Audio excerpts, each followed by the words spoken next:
uh, gue kebetulan lagi apa namanya, udah pasti mukul, terus dia nyakitin dirinya dia sendiri, tapi seakan-akan itu sebabnya dari gue gitu.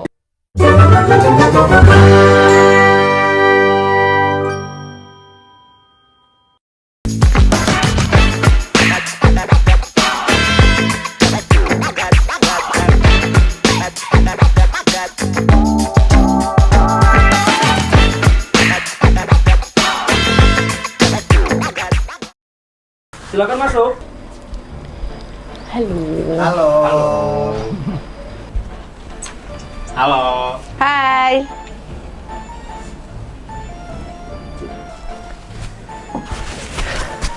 Udah tahu belum di sini kita bakal bahas apa nih? Udah? Tentang toxic relationship. Toxic relationship ya? Betul. Udah. Perkenalan diri, nama, usia, sama lagi apa nih kesibukannya sekarang? Nama gue Erin. Nama gue Cindy Nadifa Putri, biasa dipanggil Cindy atau teman-teman gue juga banyak yang manggil Cindai. Nama saya Rahma Amalia.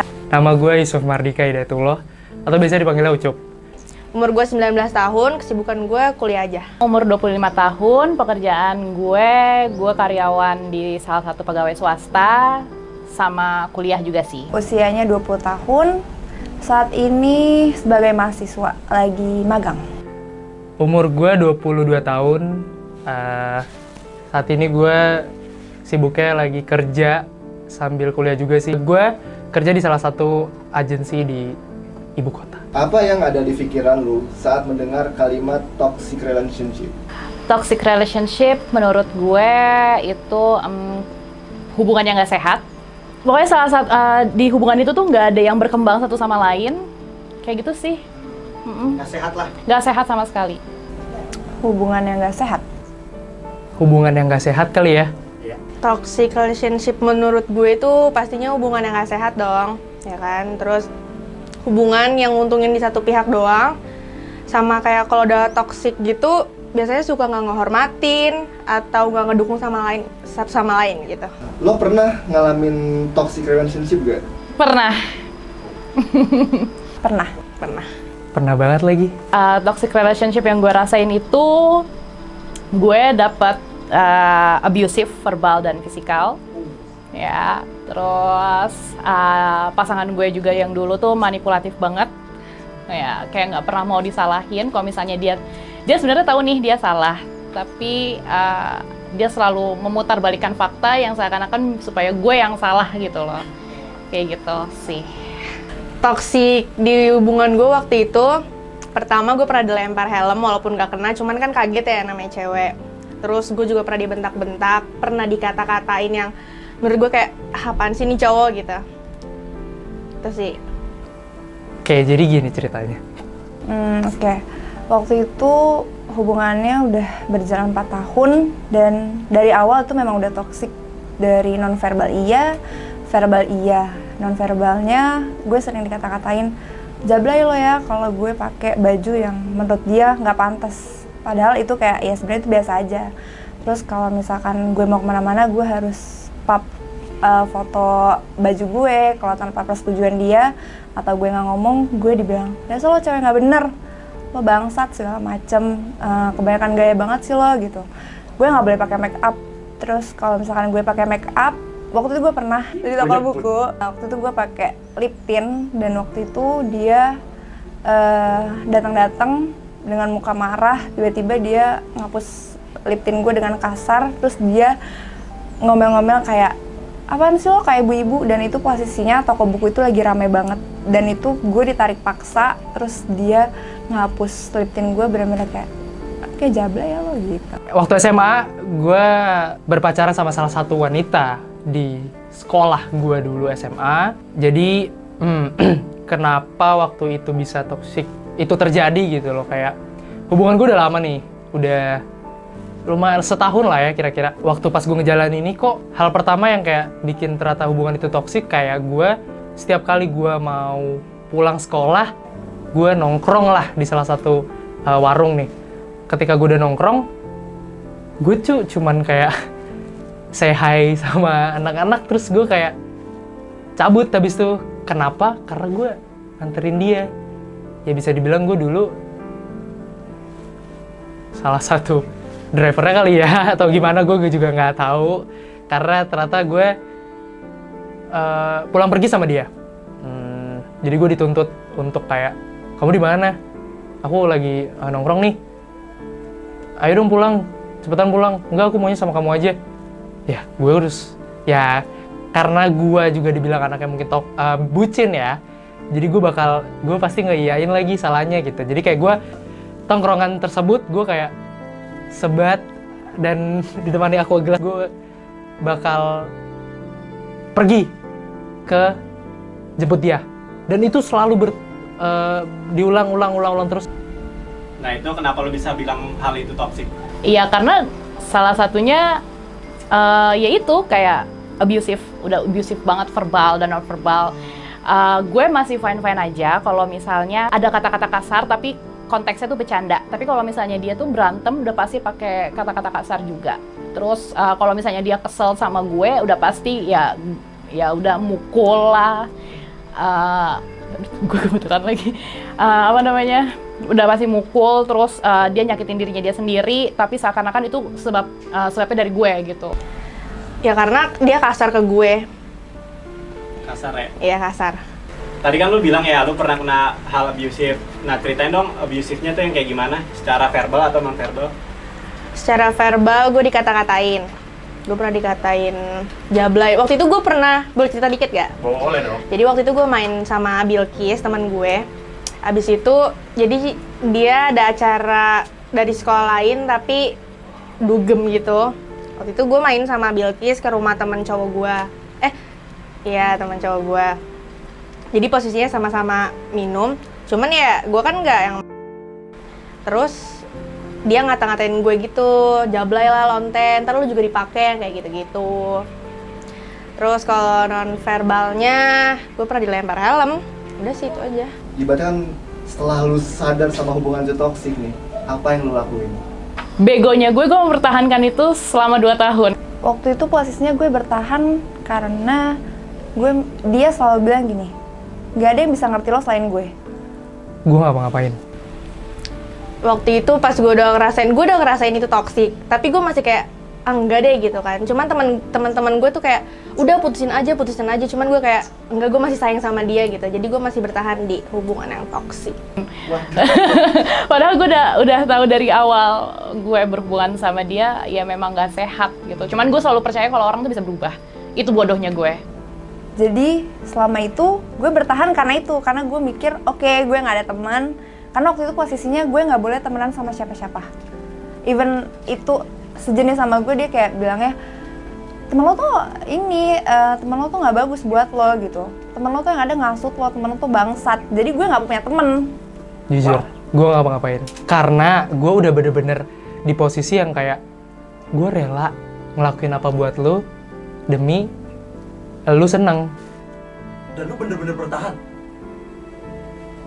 Gue bertahan lagi, Nyet. Apa tolak ukur lo yang bisa bikin lo mikir itu toksik dalam suatu hubungan? Yang tadi gue bilang, udah abusive aja tuh udah menurut gue udah nggak sehat gitu kan.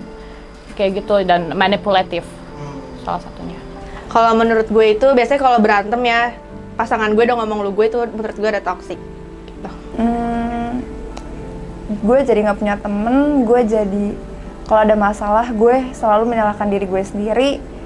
Dan dia ngata-ngatain gue. Pernah nggak lu yang di posisi yang toksik? Lu yang kayak toksik sama pasangan lu itu? Pernah. Gue pernah nyuruh dia kayaknya nggak temenan sama temen ceweknya. Gitu. Pernah, pasti. Pernah. Karena ketika dia yang, pokoknya dia ngelakuin hal toksik nih ke gue.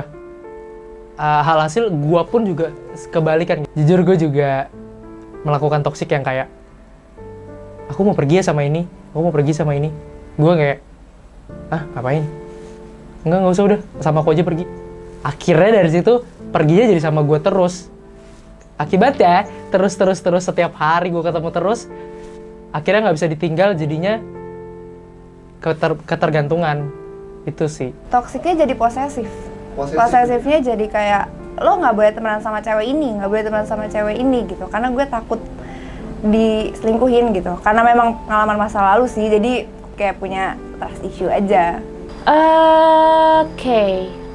Kayaknya ya, di hubungan gue yang kemarin mungkin ada salah satunya tuh salah gue juga. Mungkin. Cuman gue sampai ke psikolog untuk nanya. Dan memang psikolog gue juga ngomongnya si pasangan gue ini yang bener-bener memang bikin gue tuh jadi kayak ngaca gitu loh. Jadi berperilaku sama kayak si pasangan gue ini. Kayak gitu. Jadi ya udah, jadi akhirnya dua-duanya di hubungan itu ya nggak sehat sama sekali gitu. Itu udah berjalan 1,5 tahun. Pas gue dinyatakan ya udah, gue toksik juga ternyata. Menurut lo, faktor orang itu bisa jadi toksik karena menyesuaikan pasangan atau karena dia sendiri? Karena faktor orang tuanya sih. Dia mencontoh perilaku bokapnya gitu. Gitu sih. Karena dia sendiri. Karena dia sendiri. Kalau yang gue alamin kayak dia mungkin lebih obsesi gitu sih. Jadi dia ngerasa kayak lo harus sama gue, lo nggak boleh kemana-mana gitu. Padahal gue aja juga nggak kemana-mana kalau dia nggak bisa berperilaku seperti itu gitu sih. Jadi gini. Faktor keluarga, kalau yang mantan gue itu gara-gara mantannya juga. Karena dia waktu itu pernah diselingkuhin, dan gue juga pernah diselingkuhin sama dia. Dan gegap sama gue. Jadi menurut lo? Ntar dulu, mantannya bikin grup buat ngepojokin gue, padahal dia yang selingkuh. Cara menghindar biar hubungan nggak toksik tuh gimana sih? Oh my god. Yes. Selingkuh adalah cara terbaik. Karena maksudnya gini loh, selingkuhnya tuh bukan yang gue harus punya hubungan lain gitu dengan orang lain gitu, tapi gue berusaha untuk cari pelampiasan supaya gue bisa cerita apa yang gue rasain gitu. Karena gue nggak mungkin cerita sama teman-teman gue juga. Toh gue cerita kalau pasangan gue ini toksik itu setelah gue putus sama pasangan gue yang kemarin. Kenapa lo kemarin-kemarin nggak cerita ke gue? Gue nggak mau pasangan gue dicap jelek sama teman-teman gue.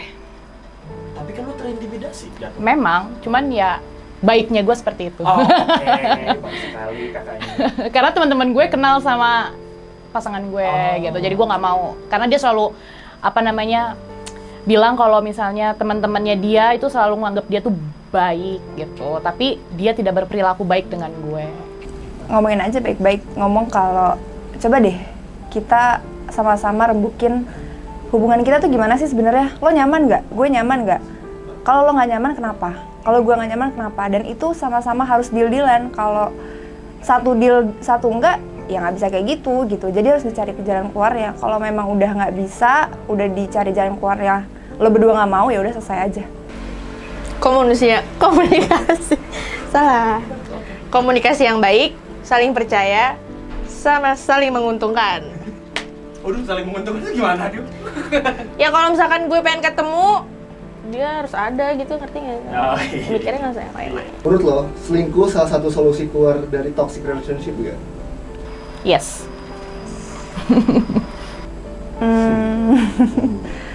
Kalau gue ya, Iya. bukan jadi jalan keluar sih, tapi itu lebih kayak ke lo harus tahu lo itu deserve better gitu. Maksudnya kayak lo berhak dapat yang lain daripada dia. Lo lihat kan banyak yang mau sama lo gitu. Menurut gue sih enggak. Enggak. Jadi mendingan putusin aja nggak sih? Terus lu cari kesibukan apa kayak gitu, walaupun sayang nih misalkan. Terus harus kayak gitu-gitu sama dia, ngerti kan?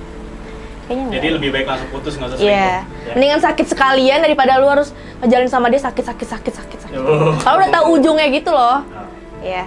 Lo nyesel gak pernah ada di dalam hubungan yang toksik? Enggak. Ya, pasti nyesel lah.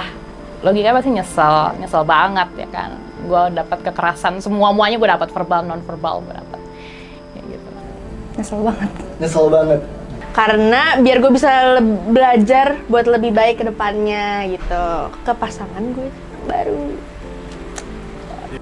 Jujur gue nggak nyesel, karena itu akhirnya jadi pembelajaran gue. Akhirnya dengan yang sekarang gue tidak melakukan toxic relationship. Apa yang lo mau sampein ke dia, mantan lo yang ibaratnya toksik ini? Anjing. Kayak gue mau sampein buat dia, please rubah pola pikirnya, rubah perilaku kamu. Kalau misalnya kamu pengen dapetin pasangan yang baik, kamu harus bisa mencontoh yang baik juga buat pasangan kamu. Kayak gitu. Oke, untuk lu di luar sana, gue minta tolong lu introspeksi diri lagi. Lu jangan sampai ada korban-korban selanjutnya selain gue. Jadi cukup di gue aja. Jadi lu berubahlah. Gue tahu lu bisa kok. Jangan ngulangin kesalahan lo deh. Hidup gue hancur gara-gara lo. Sedih banget. Udahlah lu jangan kayak gitu terus. Terus kapan mau dapet yang lebih baik lagi gitu loh. Terus mau kayak gitu terus. Udah, cukup. Apa yang lu mau sampaikan ke orang-orang yang masih menjalani hubungan yang toksik? Oke, buat kalian di luar sana, nggak apa-apa banget kalian di hubungan toxic relationship. Tapi ketika hubungan sudah benar-benar tidak sejalan dengan apa yang kalian inginkan berdua nih, di antara berdua, mending lu cabut aja deh. Karena positifnya, kalian bisa belajar dari pengalaman itu. Akhirnya lu pergi gitu. Tapi ketika yang negatif ya akhirnya lu seperti gua. Seperti orang-orang yang ditoksikin lainnya. Jadi lu nggak mau kan ditoksikin. Jadi mending lu cabut. Atau mungkin bisa diomongin lagi. Tapi kalau memang itu udah nggak bisa diomongin, coba cari jalan keluar masing-masing kayak oke, kita udah nggak bisa bareng-bareng lagi. Tapi belajar dari hal itu ya. Harus belajar. Harus belajar itu. Thank you guys. Ayo keluar. Mending lu lepasin aja daripada lu harus ngerasain sakit yang lebih lama lagi sama dia. Jadi pokoknya langsung putusin, lu cari yang lebih baik lagi, pasti ada yang lebih baik lagi dari mantan lo itu. Mending kalian keluar aja deh. Orang yang toksik tuh bener-bener nggak bisa banget dirubah sama sekali, nggak bisa. Even kalian udah ngomong baik-baik, itu tuh nggak akan bisa gitu loh. Maksudnya kayak kalian udah keluar aja, bahagiain diri kalian sendiri, sayangin diri kalian sendiri, dan ingat kita kalau misalnya punya pasangan, jangan pure 100% untuk sayang sama pasangan itu. Bagi 50-50, 50% buat pasangan lo, 50% buat diri lo sendiri. Gitu. Jangan lupa nonton Tapi Tanya People di channel YouTube For You People. Jangan lupa like. Comment and subscribe. Buat kalian yang masih ada di hubungan toksik, ayo kita keluar. Kukira selir, taunya supir. Thank you. Thank you ya guys. Pamer dulu dong. Terima kasih Rahma. buat orang-orang yang toksik, lo nggak asik, bangsat.